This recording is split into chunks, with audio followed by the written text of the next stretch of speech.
नमस्कार दोस्तों, आप देख रहे हैं बीएन आयुर्वेद यूट्यूब चैनल। दोस्तों, आज हम इस वीडियो में डायलिसिस और ट्रांसप्लांट के ऊपर चर्चा करेंगे। तो आइए आगे बढ़ते हैं।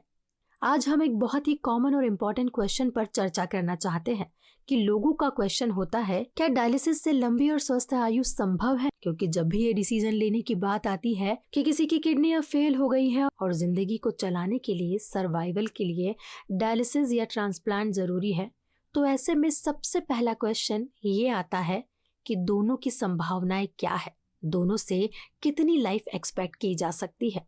तो पहली बात तो हम ये बोलेंगे कि जिंदगी तो ईश्वर के हाथ में है। जहाँ तक क्वालिटी ऑफ लाइफ का सवाल है, जहाँ पर प्रोलॉन्ग ऑफ लाइफ का सवाल है, उसमें दोनों ही, चाहे डायलिसिस हो चाहे ट्रांसप्लांट हो, उसके अपने अपने फायदे नुकसान है। लेकिन कई बार ये नॉर्मली बोल दिया जाता है लोगों के द्वारा और डॉक्टरों के द्वारा भी कि ट्रांसप्लांट बेस्ट है, फर्स्ट चॉइस ट्रांसप्लांट होनी चाहिए।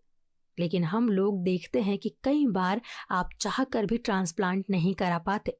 जैसे पेशेंट की एज ज्यादा हो, 70 साल के ऊपर का हो, या उसमें diabetes, heart disease, lung disease या लिवर डिजीज काफी कॉम्प्रोमाइज पोजीशन में हो और दोनों ही चीजें संभाल पाना मुश्किल हो, तो ट्रांसप्लांट नहीं हो पाता।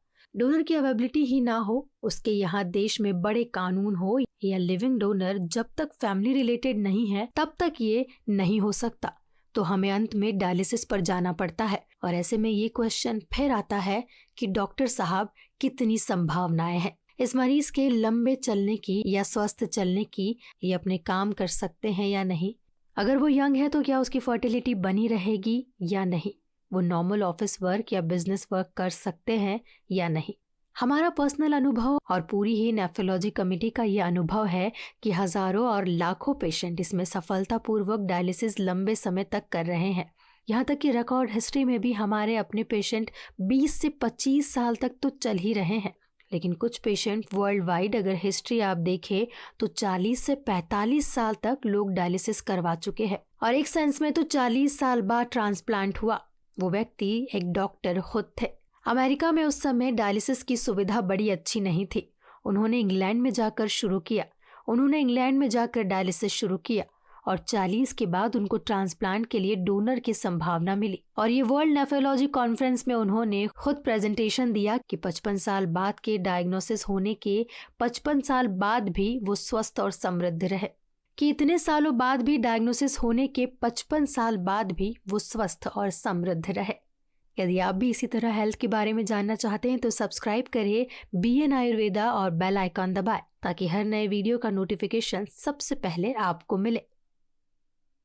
आज भी अगर आप रेगुलर डायलिसिस करा रहे हैं और अच्छे नेफ्रोलॉजिस्ट के अधीन कर रहे हैं तो वो बहुत अच्छी बात है। और अब तो धीरे धीरे करके और भी स्पेशलिटी में प्रोग्रेस हो रही है। जैसे अगर किसी का हार्ट में ब्लॉकेज है वो ठीक हो रहे हैं, ब्रेन के स्ट्रोक ठीक हो रहे हैं और लीवर डिजीज ठीक हो रही है।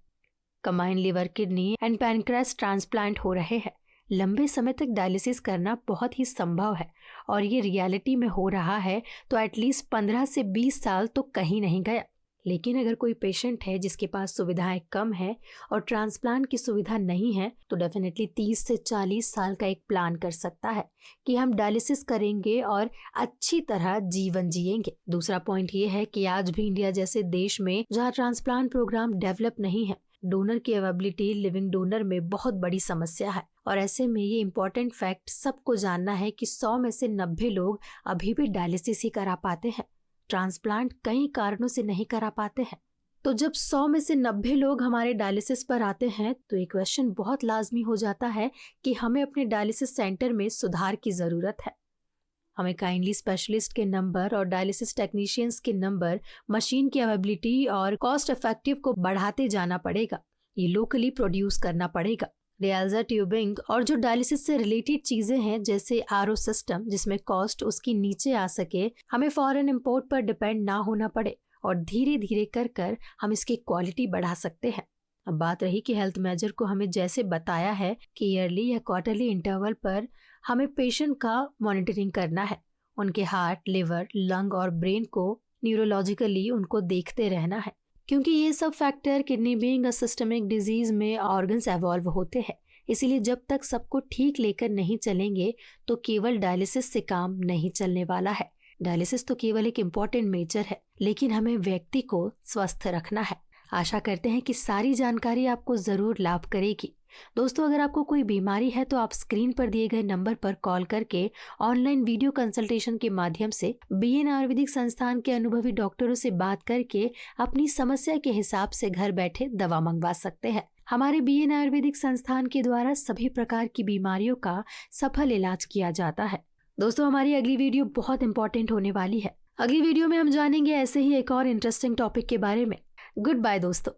आप देख रहे थे बीएन आयुर्वेदिक संस्थान का यूट्यूब चैनल पर नए हैं तो सब्सक्राइब करना ना भूलें।